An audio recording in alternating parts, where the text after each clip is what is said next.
SMA kelas 12 Sosiologi, Bab 2 Lembaga Sosial.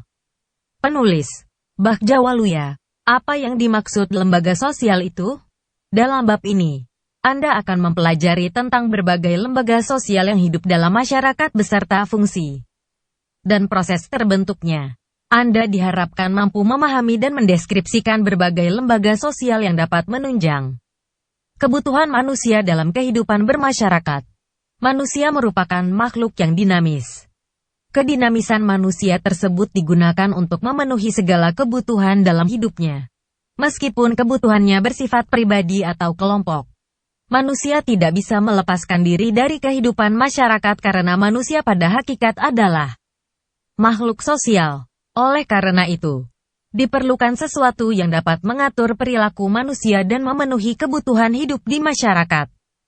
Sesuatu yang dapat mengatur perilaku tersebut ialah lembaga sosial. Lembaga sosial, social institution, atau dapat disebut juga dengan pranata sosial adalah suatu himpunan norma yang mengatur segala tindakan manusia dalam memenuhi kebutuhan pokoknya dalam kehidupan bermasyarakat. Adapun norma adalah sejumlah ukuran atau patokan mengenai perilaku anggota masyarakat yang dijadikan pedoman dalam mengatur kehidupan bersama. Semua norma tersebut jika berkaitan dengan pengaturan terhadap suatu kebutuhan pokok dalam kehidupan masyarakat akan berkembang menjadi suatu lembaga sosial. Manusia mempunyai kebutuhan yang bermacam-macam dan lembaga sosial loh yang memenuhi kebutuhan individu pada masyarakat. Contohnya, manusia membutuhkan pendidikan.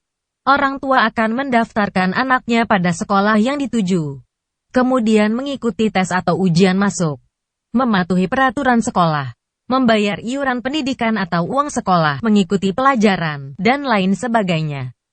Semua hal yang berkaitan dengan pendidikan diatur pada lembaga pendidikan. Manusia membutuhkan nafkah atau penghasilan, lembaga ekonomi yang mengaturnya. Misalnya, bekerja, berdagang, atau melakukan kegiatan-kegiatan ekonomi lainnya. A. Pengertian lembaga sosial. Di dalam kehidupan bermasyarakat terdapat norma yang berfungsi mengatur perilaku anggota-anggotanya. Proses terbentuknya norma itu sendiri berawal dari sejumlah nilai-nilai yang terinternalisasi dalam perilaku warganya. Proses ini melalui proses yang panjang dan membutuhkan waktu lama. Norma-norma tersebut kemudian membentuk sistem norma yang kita kenal sebagai pranata sosial. Proses sejumlah norma menjadi pranata sosial disebut pelembagaan atau institusionalisasi. Oleh karena itu, pranata sosial sering disebut sebagai lembaga sosial.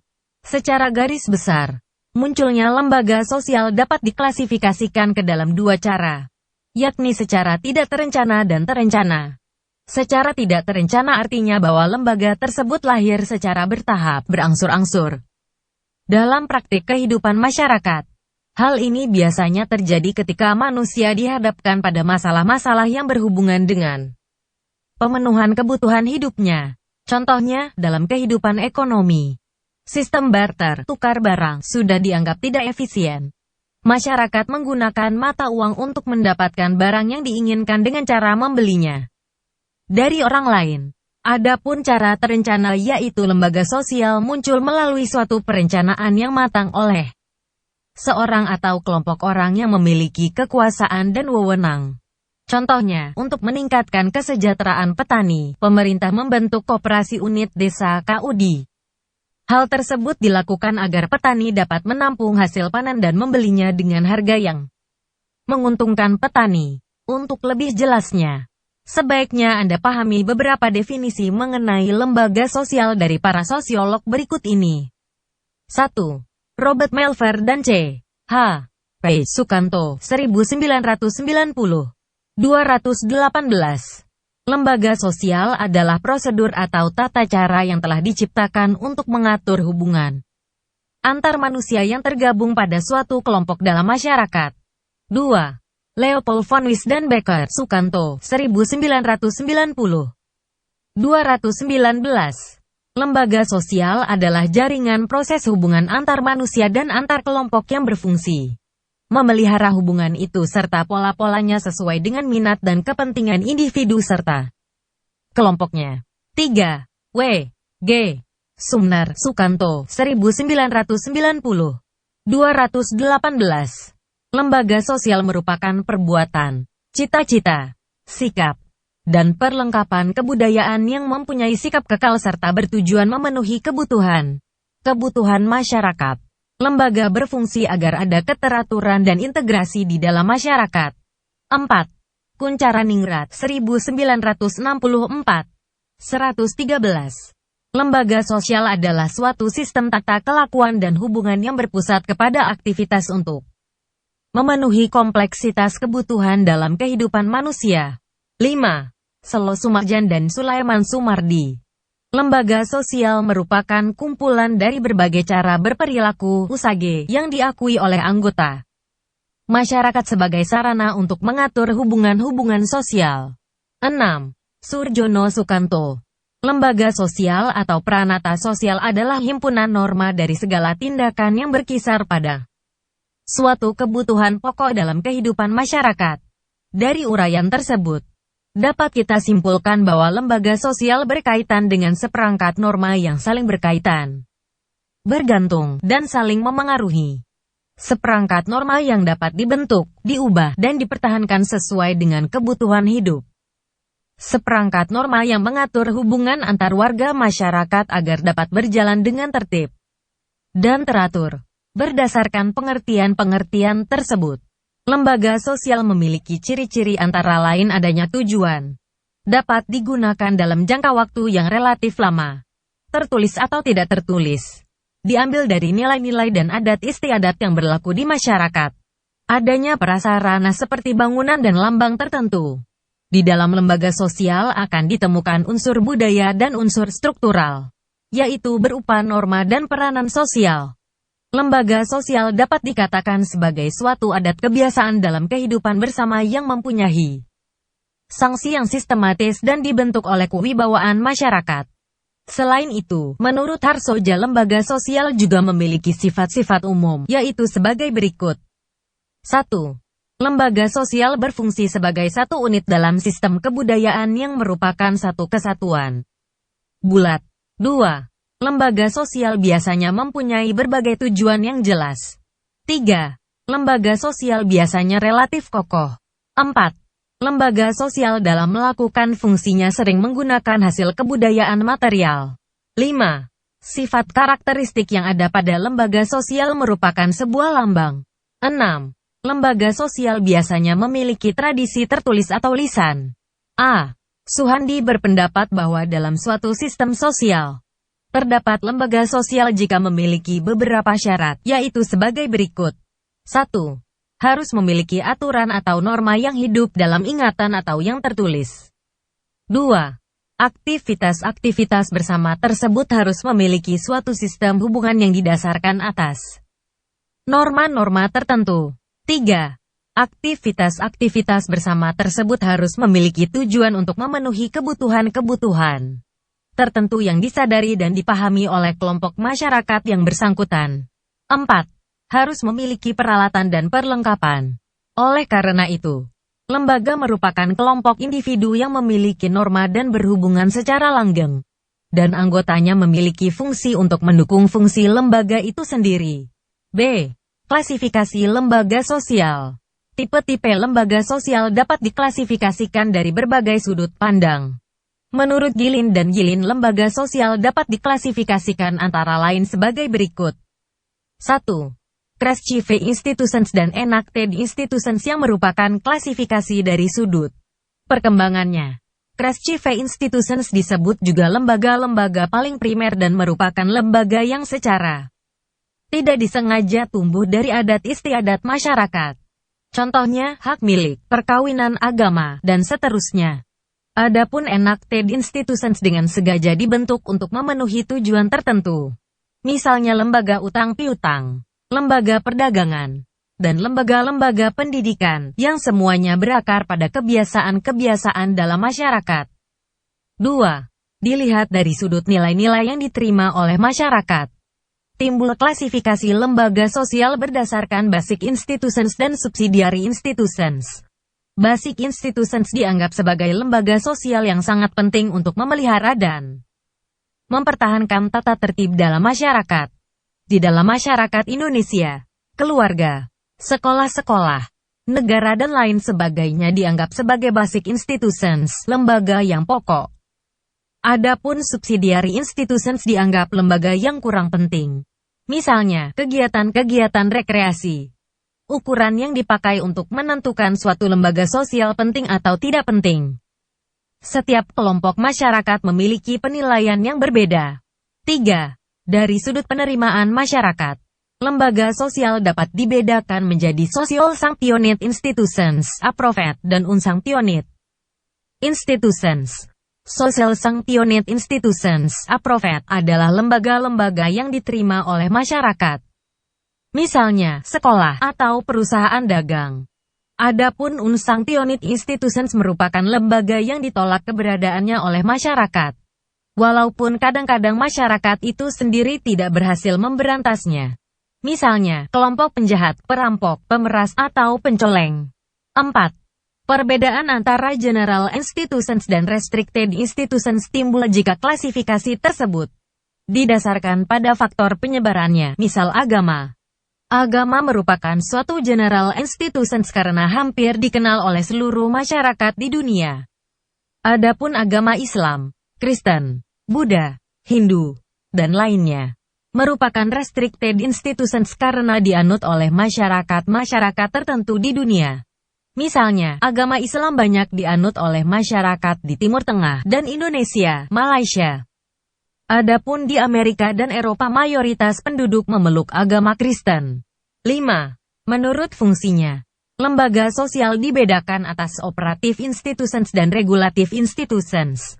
Operative institutions berfungsi sebagai lembaga yang menghimpun pola-pola atau tata cara yang diperlukan untuk mencapai tujuan lembaga yang bersangkutan, seperti lembaga industrialisasi.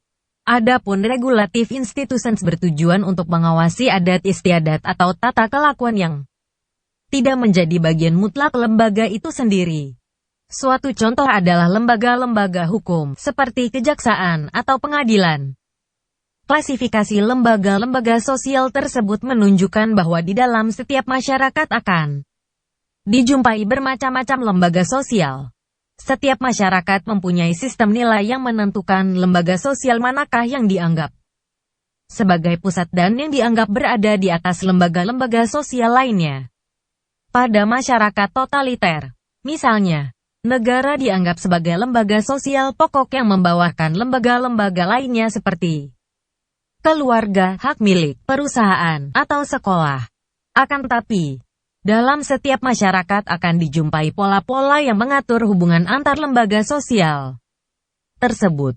Sistem pola hubungan-hubungan tersebut lazimnya disebut institutional configuration. Masyarakat yang homogen dan tradisional mempunyai pola hubungan yang cenderung bersifat statis. Pada masyarakat yang sudah kompleks dan terbuka bagi perubahan sosial budaya, sistem tersebut sering sekali mengalami kegoncangan-kegoncangan. Hal tersebut disebabkan oleh masuknya hal-hal yang baru. C. Peran dan fungsi lembaga sosial. Setiap hal memiliki peran dan fungsinya tersendiri. Demikian pula dengan keberadaan lembaga-lembaga sosial. Peran dan fungsi lembaga sosial sangat erat dengan orientasinya. Beberapa lembaga sosial yang tumbuh dan sangat dikenal dalam kehidupan sosial adalah sebagai berikut. 1. Lembaga keluarga. Pengertian luas dari keluarga adalah kekerabatan yang dibentuk atas dasar perkawinan dan hubungan darah. Kekerabatan yang berasal dari satu keturunan atau hubungan darah merupakan penelusuran leluhurnya seseorang, baik melalui garis ayah maupun ibu ataupun keduanya. Hubungan kekerabatan seperti ini dikenal sebagai keluarga luas, extended family, yaitu ikatan keluarga dalam satu keturunan yang terdiri atas kakek, nenek, ipar, paman, anak, cucu, dan sebagainya. Kekerabatan ini ada yang memiliki norma atau solidaritas ke dalam yang kuat sehingga ikatan kekerabatan menjadi erat sekali. Adapun kekerabatan atas dasar perkawinan merupakan proses masuknya seseorang dalam satu ikatan keluarga, baik masuk menjadi keluarga laki-laki maupun keluarga wanita atau keduanya. Pembentukan keluarga yang ideal yaitu untuk mendirikan rumah tangga household yang berada pada satu naungan tempat tinggal sehingga satu rumah tangga dapat terdiri atas lebih dari satu keluarga inti. Hal tersebut disebabkan sulitnya mendapatkan tempat tinggal bagi keluarga inti atau salah satu keluarga inti sengaja melarang keluarga inti lainnya untuk berpisah. Bentuk kekerabatan seperti ini disebut sebagai keluarga poligamous, yaitu beberapa keluarga inti dipimpin oleh seorang kepala keluarga. Akan tetapi, umumnya satu rumah tangga hanya memiliki satu keluarga inti. Mereka yang membentuk rumah tangga akan mengatur ekonominya sendiri serta bertanggung jawab terhadap pengurusan dan pendidikan anak-anaknya. Keluarga yang ideal dibentuk melalui perkawinan dan akan memberikan fungsi kepada setiap anggotanya. Di dalam keluarga, akan terbentuk tingkat-tingkat sepanjang hidup individu, stages along the life cycle, yaitu masa-masa perkembangan individu sejak masa bayi, masa penyapihan anak yang sedang menyusu kepada ibunya, masa kanak-kanak, masa pubertas, masa setelah nikah, masa hamil, masa tua, dan seterusnya. Perkembangan kehidupan yang demikian dapat terjadi dalam kehidupan keluarga umum. Pada setiap masa perkembangan individu dalam keluarga, akan terjadi penanaman pengaruh dari lingkungan sosial tempat individu yang bersangkutan berada. Pengaruh tersebut secara langsung berasal dari orang tuanya melalui penanaman nilai-nilai budaya yang dianut atau pengaruh lingkungan pergaulan yang membentuk pribadi bersangkutan, sosialisasi. Suatu keluarga dapat terbentuk karena hal-hal berikut. A. Suatu kelompok yang memiliki nenek moyang yang sama sehingga perkawinan dapat terjadi di antara mereka yang memiliki satu keturunan, disebut endogami. B. Suatu kelompok kekerabatan disatukan oleh darah atau perkawinan. Pasangan perkawinan tidak didapat dari kelompok sendiri yang berasal dari satu keturunan atau nenek moyang. Tetapi pasangan hidup diperoleh dari kelompok lain sehingga di antara dua kelompok yang berbeda terikat oleh adanya perkawinan di antara keturunannya disebut eksogami. Pasangan perkawinan dengan atau tanpa anak. Suatu keluarga ada kalanya tidak dapat memiliki keturunan sehingga pasangan hidup dapat mengadopsi anak orang lain sebagai anggota untuk pelengkap keluarga batih. D. Pasangan tanpa nikah yang mempunyai anak. Akibat adanya keinginan untuk melakukan hubungan suami istri di luar nikah, tidak jarang di antara mereka mempunyai anak. Di negara-negara yang menganut paham bebas, liberal, hal ini dianggap sesuatu yang lumrah. Jika pasangan hidup di luar nikah memiliki anak dan mereka dapat hidup dengan rukun tanpa adanya ikatan perkawinan disebut saman leven atau kumpul kebo. Di Indonesia, perbuatan demikian dianggap menyeleweng dari kehidupan sosial yang sekaligus melanggar nilai dan norma masyarakat dan melanggar norma agama. Satu orang dapat hidup dengan beberapa orang anak. Hal ini dapat terjadi karena salah satu pasangan hidup, ayah atau ibu, berpisah yang disebabkan oleh perceraian atau salah seorang dari mereka meninggal sehingga salah seorang di antara mereka harus memelihara anaknya. Keluarga sebagai satuan masyarakat terkecil memiliki struktur yang khas, diikat oleh aturan-aturan yang ada di masyarakat yang riset umumnya secara ideal dibentuk melalui perkawinan. Oleh karena itu, setiap orang tidak dapat seenaknya dalam menentukan pilihan. Pasangan hidup yang diperoleh melalui perkawinan merupakan pasangan resmi yang diakui masyarakat. Sehingga setiap orang tidak dapat mengganti pasangannya hanya berdasarkan kebutuhan atau keinginan semata-mata. Jika hal ini terjadi di masyarakat, orang yang berbuat demikian akan tercela bahkan diasingkan dalam kehidupan sehari-hari karena dianggap melanggar norma dan nilai yang telah melembaga di masyarakat. Di dalam kehidupan keluarga dikenal keluarga inti, yaitu keluarga yang terdiri atas orang tua, ayah dan ibu, dan anak-anaknya yang belum menikah. Anak sebagai anggota dari keluarga inti dapat saja merupakan anak kandung, anak tiri atau anak angkat. Mereka bersama-sama memelihara keutuhan rumah tangga sebagai suatu satuan sosial. Keluarga merupakan unit sosial terkecil yang terdiri atas ayah, ibu, dan anak yang dikenal sebagai keluarga inti, nuclear family. Keluarga memiliki fungsi sosial majemuk bagi terciptanya kehidupan sosial dalam masyarakat. Dalam keluarga diatur hubungan antar anggota keluarga sehingga tiap anggota mempunyai peran dan fungsi yang jelas. Contohnya, seorang ayah sebagai kepala keluarga sekaligus bertanggung jawab untuk menghidupi keluarganya. Ibu sebagai pengatur, pengurus, dan pendidik anak. Keluarga inti biasanya disebut sebagai rumah tangga, yang merupakan unit terkecil dalam masyarakat sebagai tempat dan proses pergaulan hidup. Suatu keluarga inti dianggap sistem sosial karena memiliki unsur-unsur sosial yang meliputi kepercayaan, perasaan, tujuan, kaidah-kaidah, kedudukan dan peranan, tingkatan atau jenjang, sanksi, kekuasaan, dan fasilitas. Jika unsur-unsur tersebut diterapkan pada keluarga inti, akan dijumpai keadaan sebagai berikut. A. Adanya kepercayaan bahwa terbentuknya keluarga inti merupakan kodrat yang maha pencipta. B. Adanya perasaan-perasaan tertentu pada diri setiap anggota keluarga batih, yang berwujud rasa saling mencintai, saling menghargai, atau rasa saling bersaing. C. Tujuan hidup, yaitu bahwa keluarga inti merupakan suatu wadah manusia mengalami proses sosialisasi dan mendapatkan jaminan ketentraman jiwanya. D. Setiap keluarga inti diatur oleh kaidah-kaidah yang mengatur timbal balik antara anggota-anggotanya, ataupun dengan pihak-pihak luar dari keluarga yang bersangkutan. E. Keluarga inti dan anggota-anggotanya mempunyai kedudukan dan peranan tertentu dalam masyarakat. F. Anggota-anggota keluarga inti, misalnya suami dan istri sebagai ayah dan ibu, mempunyai kekuasaan yang menjadi salah satu dasar bagi pengawasan proses hubungan kekeluargaan. G. Setiap anggota keluarga inti mempunyai posisi sosial tertentu dalam hubungan kekeluargaan, kekerabatan ataupun dengan pihak luar. H. Lazimnya sanksi-sanksi positif ataupun negatif diterapkan dalam keluarga tersebut bagi mereka yang patuh serta mereka yang menyeleweng. I. Biasanya ada fasilitas untuk mencapai tujuan berkeluarga. Misalnya, sarana untuk mencapai proses sosialisasi. A. Perkawinan. Sebelum terbentuknya keluarga, tentu saja didahului dengan adanya perkawinan di antara calon pasangan hidup untuk mengakhiri masa gadis bagi seorang wanita atau masa bujang bagi seorang laki-laki. Pembentukan keluarga melalui perkawinan disebut keluarga konyugal. Sedangkan perkawinan adalah suatu pola sosial yang telah disetujui dan dua orang yang memiliki jenis kelamin berbeda telah bertekad untuk membentuk sebuah keluarga.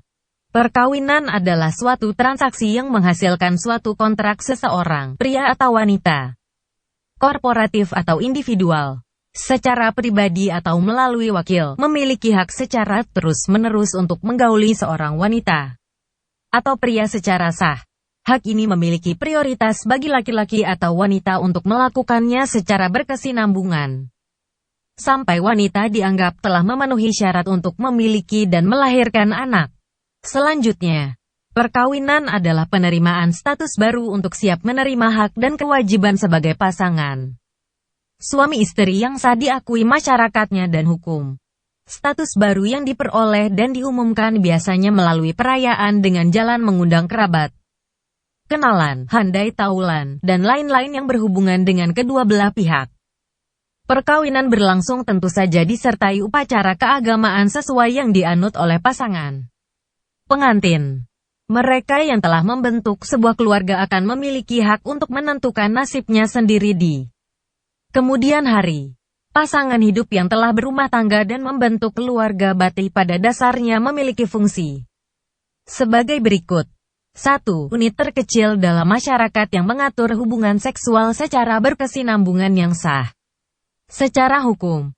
2. Wadah tempat berlangsungnya sosialisasi, yakni proses anggota-anggota masyarakat yang baru mendapatkan pendidikan untuk mengenal, memahami, mentaati, dan menghargai kaidah-kaidah serta nilai-nilai yang berlaku.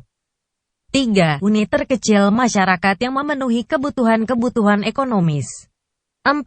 Unit terkecil dalam masyarakat tempat anggota-anggotanya mendapatkan perlindungan bagi ketentraman dan perkembangan jiwanya. Perkawinan untuk membentuk status baru yaitu rumah tangga, yang terjadi di masyarakat idealnya secara monogami, yaitu pasangan hidup antara seorang suami dan seorang istri. Akan tetapi, di masyarakat tidak menutup kemungkinan terjadi poligami, yaitu seseorang memiliki pasangan lebih dari satu. Poligami dibagi dua. Poligini yaitu seorang suami memiliki pasangan lebih dari seorang istri, dan poliandri yaitu seorang istri memiliki pasangan lebih dari seorang suami. Poliandri di Indonesia dilarang dilaksanakan. Selain bertentangan dengan norma agama, juga status anak yang dilahirkan oleh istri tidak jelas ayahnya. Perkawinan tidak boleh dilangsungkan apabila terjadi perkawinan sumbang yang disebut incest, yaitu perkawinan saudara antara kakak beradik atau orang tua dengan anaknya. Larangan perkawinan sumbang ini sifatnya universal di setiap kelompok manusia karena dianggap melanggar norma yang berlaku secara umum. Penyimpangan-penyimpangan yang terjadi di masyarakat dan tidak dibenarkan untuk dilakukan adalah sebagai berikut. 1. Hidup bersama atas dasar suka sama suka yang tidak diikat oleh tali perkawinan, kumpul kebo. 2. Adanya istri simpanan bagi laki-laki, atau suami simpanan bagi wanita. 3. Melahirkan anak di luar nikah. 4. Hubungan suami istri sebelum pernikahan atau pada masa tunangan. 5. Melakukan hubungan suami istri dengan orang lain yang bukan istri atau suaminya yang sah. Perzinaan. Keutuhan keluarga ada kalanya mengalami perpecahan berupa perceraian. Sebagai akibat hilangnya keserasian untuk mempertahankan keutuhan keluarga. Beberapa masyarakat tertentu berhubungan dengan agama yang dianut oleh keluarga melarang adanya perceraian karena perkawinan merupakan anugerah yang tidak boleh dipisahkan, kecuali oleh kematian. Oleh karena itu, untuk bercerai akan mengalami kesulitan. Kalaupun dapat terjadi perceraian biasanya melalui prosedur yang berbelit-belit. Akan tetapi ada pula masyarakat yang membolehkan suatu keluarga mengalami perceraian. Hal ini biasanya apabila suami istri satu sama lain bersepakat untuk mengakhiri rumah tangganya. Sehingga perceraian dapat dilaksanakan dan masing-masing menempuh jalan hidupnya sendiri. Persoalan akibat perceraian adalah anak dari keluarga yang bersangkutan.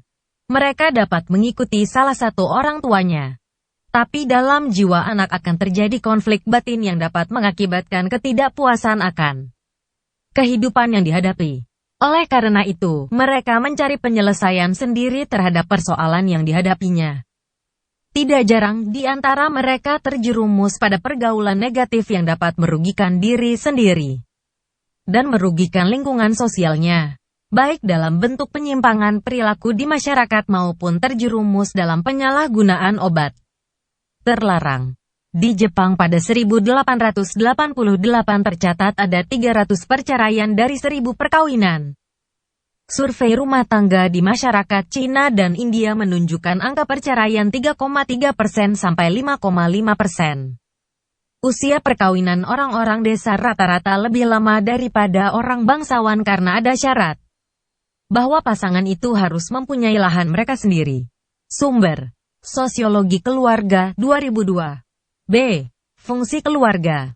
Setiap kehidupan yang terjadi di masyarakat, terutama keluarga sebagai lembaga terkecil, struktur kelembagaannya akan berkembang sesuai dengan keinginan masyarakat untuk menyelesaikan tugas-tugas tertentu. Adapun tugas atau fungsi keluarga adalah sebagai berikut. 1. Fungsi melanjutkan keturunan atau reproduksi. Pada awal terbinanya keluarga, tentu saja banyak yang mendambakan kehadiran anak sebagai hasil perkawinan dari hubungan suami istri yang dilakukan secara sah. 2. Fungsi afeksi. Seseorang memiliki kebutuhan dasar yang telah ditanamkan sejak dilahirkan, berupa kasih sayang, rasa cinta orang tua yang melahirkan atau yang mengasuhnya. Kebutuhan dasar yang demikian akan terus berlanjut sampai dewasa, bahkan sampai tua dan kemudian saat sebelum meninggal dunia.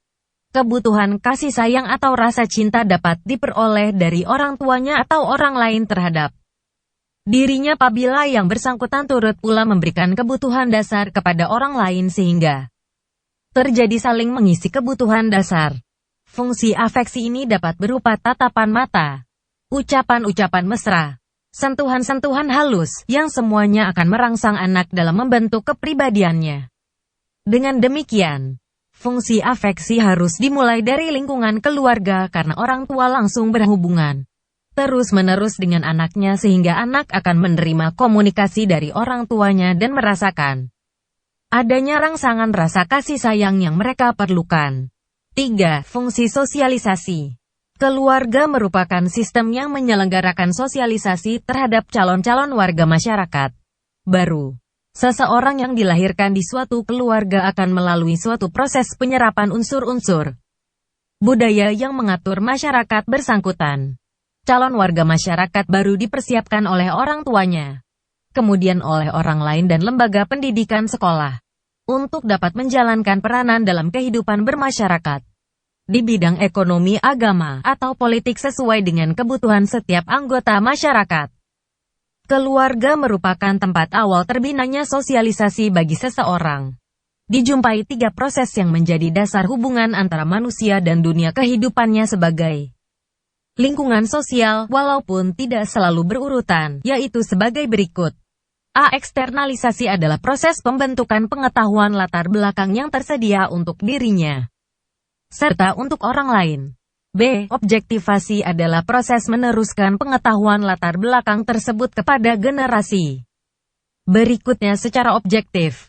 C. Internalisasi adalah proses yang menjadikan kenyataan sosial yang sudah menjadi kenyataan objektif itu ditanamkan ke dalam kesadaran, terutama pada anggota masyarakat baru dalam konteks proses sosialisasi.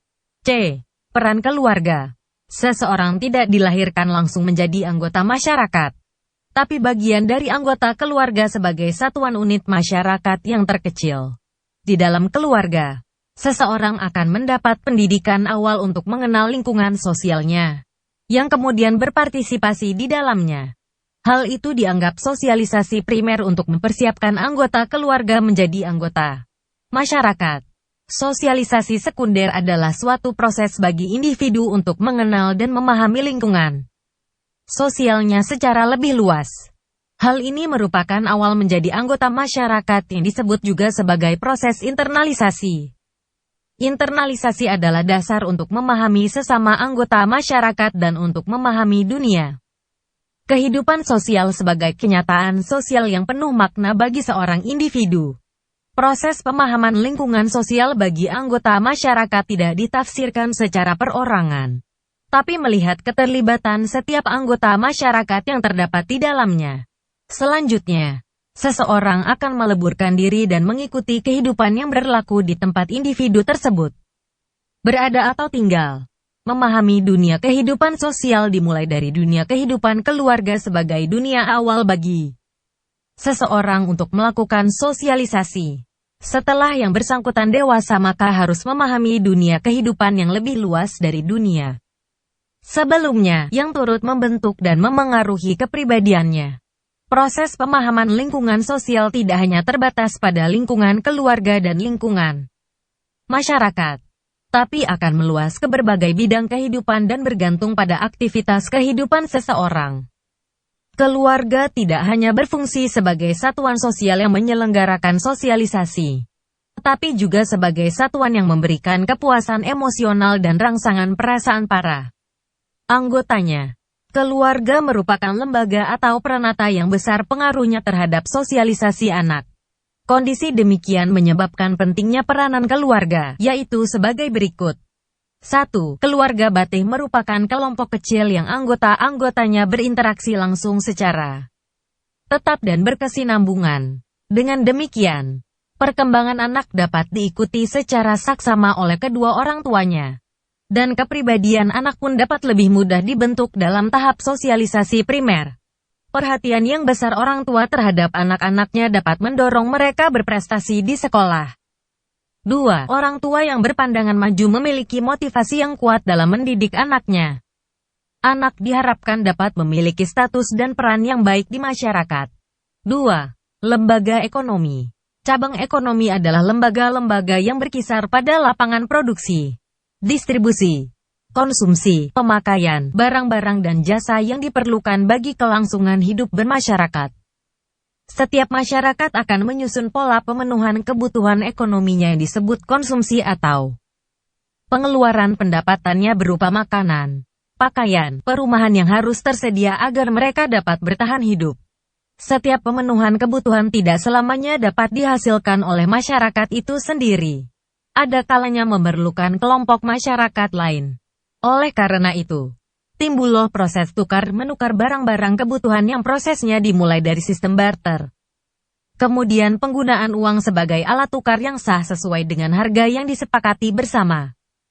Menelaah ekonomi melalui sosiologi dapat dikaji dengan pendekatan struktural, yakni melihat relasi atau hubungan antara subjek dan objek atau komponen-komponen yang merupakan bagian dari suatu sistem pemenuhan kebutuhan. Struktur adalah pola dari berbagai sistem relasi. Ekonomi akan melibatkan berbagai sistem yang terdapat di dalamnya, termasuk hubungan antar manusia yang terlibat dalam proses ekonomi. Dengan demikian, unsur manusia sebagai unsur sosial akan selalu terlibat dalam suatu proses produksi, distribusi, serta konsumsi barang dan jasa. Hal ini akan menjadi suatu permasalahan struktural dalam sosial ekonomi karena perekonomian masyarakat akan melibatkan hubungan antar manusia, baik sebagai konsumen maupun sebagai produsen, yang juga merupakan relasi sosial sehingga masalah sosial ekonomi mencakup antara lain sebagai berikut. A. Pola relasi antara manusia sebagai subjek dan sumber kemakmuran ekonomi, seperti alat produksi, fasilitas dari negara, perbankan, dan kenyataan sosial. Adapun masalah struktural dalam ekonomi akan berkisar pada bagi hasil, sewa-menyewa, keuntungan, pinjaman ke bank, dan lain-lain. B. Pola relasi antara manusia sebagai subjek dan hasil produksi, meliputi masalah distribusi hasil, masalah penghasilan yang didapat dengan prestasi yang dicapai. C. Pola relasi antar subjek sebagai komponen sosial ekonomi sehingga merupakan mata rantai dalam sistem produksi. Dengan demikian, proses produksi, distribusi, ataupun konsumsi barang dan jasa akan selalu melibatkan subjek atau pihak lain sehingga lembaga ekonomi tidak dapat dilepaskan dari aspek-aspek pendukungnya, yaitu manusia yang terlibat di dalamnya. A. Produksi. Produksi adalah proses yang diorganisasikan secara sosial yang di dalamnya barang dan jasa diciptakan atau dihasilkan. Pada tahap produksi, lingkungan alam digarap dan diubah oleh hasil kerja manusia yang melibatkan segi fisik dan berbagai perangkat teknologi serta unsur-unsur sosial yang terdapat di dalamnya. Proses produksi dapat pula dilakukan secara perorangan ataupun kelompok, bergantung pada tujuan dari hasil produksi atau barang yang dibutuhkan sehingga akan menyangkut berbagai kepentingan. Kepentingan tersebut dapat menyangkut individu ataupun kelompok. Barang atau hasil produksi yang merupakan hasil kerja akan menembus berbagai jaringan sosial di masyarakat sehingga memiliki nilai tersendiri. B. Distribusi. Manusia selalu berhubungan dengan manusia lain guna memenuhi kebutuhan akan barang dan jasa. Kebutuhan tersebut baik untuk dikonsumsi ataupun ditukar, maka terbentuklah konsep distribusi, yaitu proses alokasi barang dan jasa yang diproduksi oleh masyarakat. Barang atau jasa tersebut dapat digunakan sendiri atau ditukar untuk melengkapi kebutuhan akan barang dan jasa yang tidak diperoleh di lingkungannya. C. Konsumsi. Konsumsi merupakan suatu pengeluaran dari pendapatan yang diperoleh seseorang, masyarakat, atau lembaga tertentu untuk dibelanjakan terhadap barang atau hal yang dibutuhkan. Pengeluaran tersebut dapat berupa belanja rumah tangga, belanja perusahaan, belanja pemerintah, dan lain-lain yang sifatnya untuk memenuhi kebutuhan. Pemenuhan kebutuhan akan barang dan jasa dapat diperoleh dari masyarakat lain yang sengaja melakukan produksi, lalu terjadi distribusi yang hasilnya diperoleh untuk memenuhi setiap orang, masyarakat, atau lembaga yang membutuhkannya. 3. Lembaga politik. Istilah politik adalah kegiatan manusia yang berkenaan dengan pengambilan dan pelaksanaan keputusan. Politik merupakan suatu aspek kehidupan sosial yang tidak dapat dihindarkan oleh setiap orang di dalam suatu negara. Politik pada umumnya disamakan dengan penggunaan pengaruh, perjuangan kekuasaan, dan persaingan di antara individu dan kelompok atas alokasi ganjaran atau nilai-nilai di dalam masyarakat. Politik juga mencakup proses pengendalian sosial, termasuk lingkungan dan pencapaian tujuan bersama. Lembaga politik adalah suatu pola tingkah laku manusia yang sudah mapan, yang terdiri atas interaksi sosial dan tersusun di dalam suatu kerangka nilai yang sesuai. Pranata politik dibentuk berdasarkan konstitusi, dokumen-dokumen dasar atau beberapa kebiasaan, sehingga terbentuk struktur dan proses formal legislatif, eksekutif, administratif, dan hukum. Lembaga politik menentukan hasil-hasil dalam proses politik dengan penetapan batas-batas kekuasaan yang digunakan di dalamnya dengan memengaruhi isi dan arah komunikasi politik. Mengkaji lembaga politik dapat menggunakan latar belakang sejarah dan perundang-undangan yang berlaku.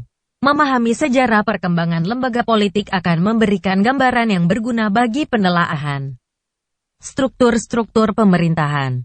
Adapun perundang-undangan memberikan dasar hukum bagi tingkah laku sosial yang terjadi di masyarakat. Analisis lembaga politik sekarang ini lebih banyak difokuskan pada masalah wewenang kekuasaan dan keabsahan yang terdapat di dalamnya. Lembaga politik dapat dipahami apabila kita mengenal sosiologi politik, yang artinya merupakan studi tentang pranata-pranata dan proses politik di dalam lingkungan sosial. Sosiologi politik mempelajari pengaruh gejala politik dan pengaruh aspek-aspek lain dari masyarakat.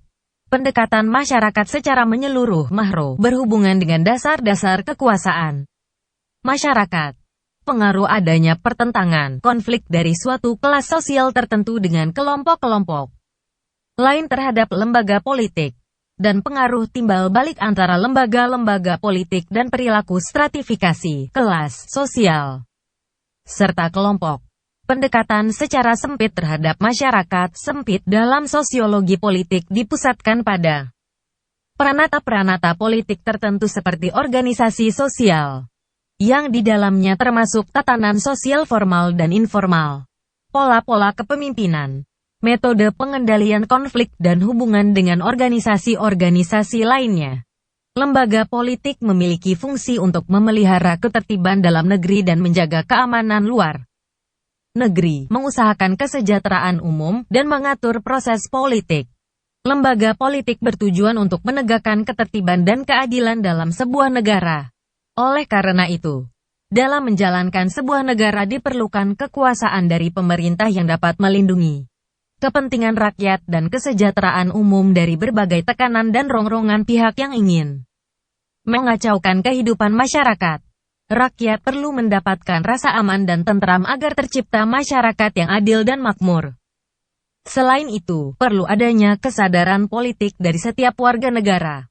Kesadaran politik ialah apabila seluruh warga negara menyadari kepentingan negara di atas kepentingan pribadi atau golongan. Kepentingan negara tidak sama dengan kepentingan pemerintah karena negara tidak hanya dibentuk oleh pemerintah, tetapi oleh seluruh warga negara. Disinilah pentingnya kesadaran politik bagi negara untuk semua warga negara atau rakyat. 4. Lembaga pendidikan. Pendidikan mulai diterapkan sejak bayi berada dalam kandungan ibunya. Pendidikan keluarga pun mulai dilaksanakan sebagai pendidikan yang paling awal diterima dari lingkungan si bayi. Pendidikan keluarga merupakan pendidikan yang diselenggarakan setiap orang dewasa atau orang tua kepada orang lain sejak yang bersangkutan dilahirkan. Orang tua akan mengajarkan anaknya berjalan, berbicara, dan sopan santun. Proses sosialisasi merupakan proses awal untuk mengenal lingkungan sosial. Kemudian dipersiapkan untuk meneruskan nilai tradisi atau norma yang berlaku di masyarakat jika yang bersangkutan siap menerima.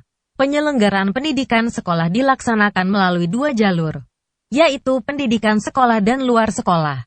Pada bagian tersebut akan dikaji mengenai pendidikan sekolah untuk proses pendidikan yang dilaksanakan di sekolah melalui kegiatan belajar mengajar secara berjenjang dan berkesinambungan. Setiap warga negara berhak mendapatkan pendidikan.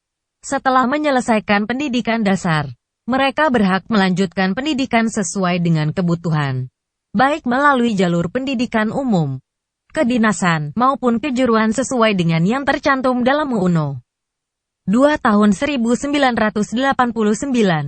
Begitu pula halnya anak yang memiliki kelainan, baik fisik maupun mental, berhak mendapatkan pendidikan luar biasa.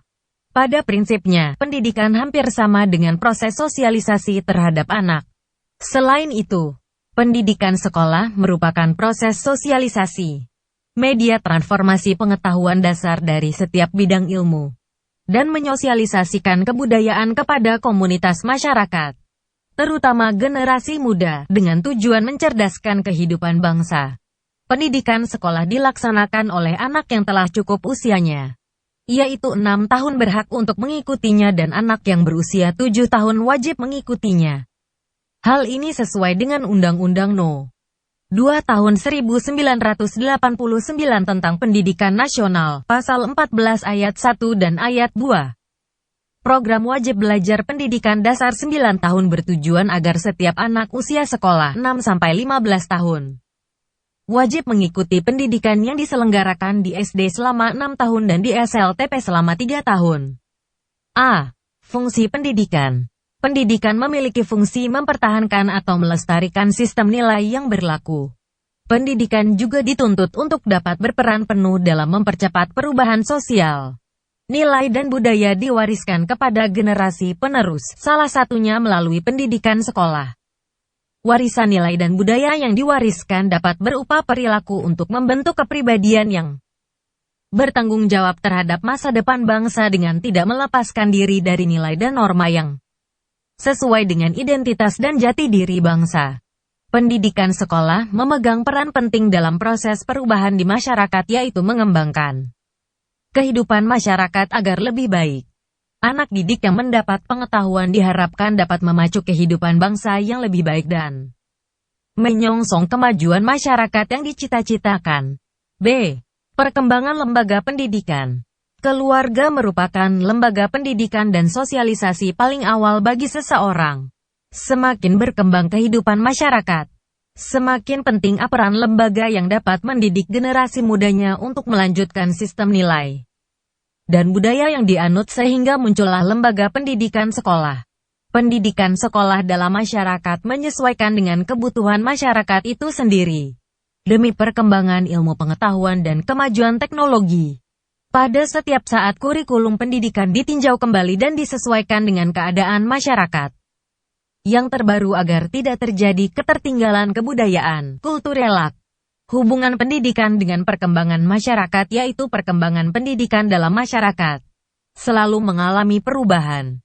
Dalam hal tersebut terdapat 4 tahapan perkembangan pendidikan yang meliputi hal-hal berikut. 1. Pendidikan masyarakat tanpa aksara. Proses belajar melalui keluarga, yakni proses pendewasaan anak diserahkan kepada orang tuanya.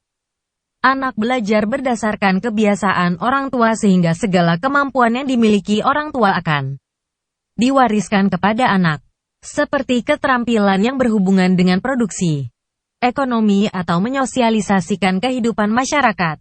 Sebagai pengajar selain orang tua dapat juga berasal dari anggota keluarga yang lebih tua dan dianggap telah dewasa, yang mampu memberikan pengetahuan dan keterampilan yang dimiliki kepada anggota keluarga yang lebih muda.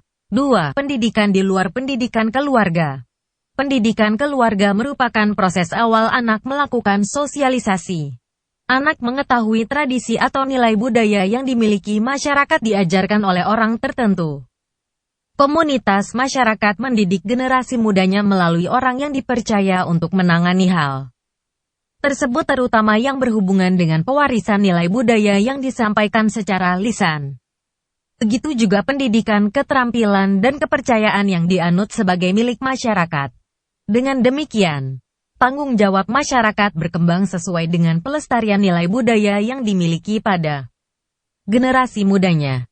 3. Pendidikan terhadap masyarakat yang semakin kompleks. Dewasa ini, kehidupan masyarakat semakin berkembang. Jenis-jenis pekerjaan mulai ditangani secara khusus oleh orang-orang tertentu, ahli atau keterampilan tertentu hanya dapat dimiliki seseorang melalui hasil belajar. Setiap jenis pekerjaan mulai ditangani oleh orang yang benar-benar dapat menjalankannya. Pendidikan anak diserahkan kepada lembaga pendidikan yang sesuai dengan perkembangan masyarakat, yaitu pendidikan sekolah. Dengan demikian, masyarakat memerlukan pendidikan sekolah untuk menanamkan sikap, memberikan keterampilan-keterampilan yang diperlukan guna memelihara, mengembangkan, dan menyesuaikan lembaga-lembaga sosial yang terdapat di masyarakat sehingga lulusan pendidikan sekolah dapat bekerja menempati lembaga yang terdapat di masyarakat. Kurikulum di sekolah mulai diperhitungkan sehingga peran guru diperlukan untuk mendidik dan mengajar di sekolah, agar tujuan masyarakat terpenuhi. Disusun dan dipusatkan pada pengetahuan serta pengembangan bahasa, pengetahuan umum, dan falsafah. Sebagai tambahannya diajarkan tata susila, hukum, dan agama.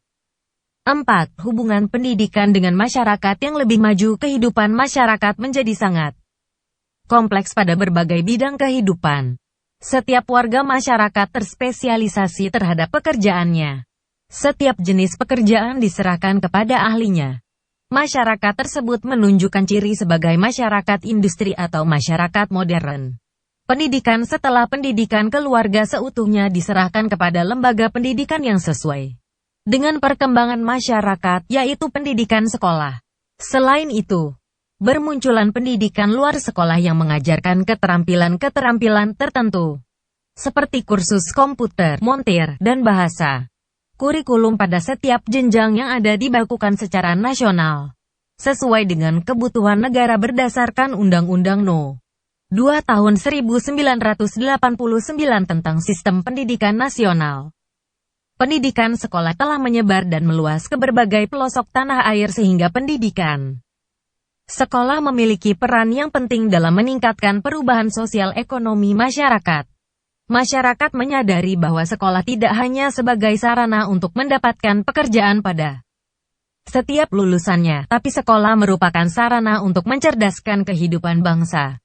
Pendidikan sekolah membekali anak didiknya dengan pengetahuan yang berguna agar setiap lulusannya dapat hidup mandiri, terutama pada pendidikan yang bersifat kejuruan.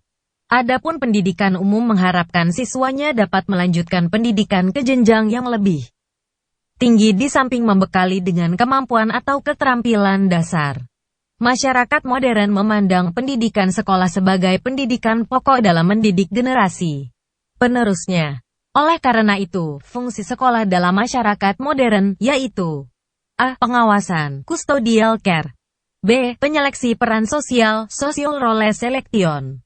C. Indoktrinasi, indoctrination. D. Pendidikan, education. Pendidikan sekolah bagi pengembangan industri akan menghasilkan beberapa hal, yaitu A. Ilmu pengetahuan, knowledge. B. Keterampilan, skills. C. Jasa pengawasan, custodial care. D. Sertifikasi, certification. E. Kegiatan komunitas, community activity.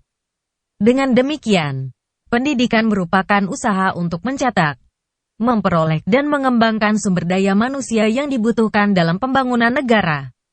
5. Lembaga agama. Manusia menjalani kehidupan bersama dengan manusia lain. Manusia memerlukan adanya kerukunan sehingga diperlukan suatu pedoman yang dapat mengaturnya. Pedoman tersebut dapat berupa aturan tertulis ataupun pedoman yang berdasarkan agama-agama yang dianut setiap warga masyarakat. Setiap agama mengatur hubungan antar manusia yang juga mengatur hubungan manusia dengan Tuhan. Sehingga agama merupakan pedoman hidup yang kekal. Kehidupan manusia di seluruh dunia pada umumnya menghendaki adanya kerukunan dan kedamaian satu sama lain, agar penganut agama satu sama lain dapat saling menghargai dan saling menghormati dalam pergaulan hidup sampai akhir zaman. Di antara mereka diperlukan adanya upaya saling mengenal, serta adanya tanggapan pikiran, sikap, dan perilaku masing-masing, baik tentang latar belakang yang berbeda maupun antar agama dan budaya masing-masing.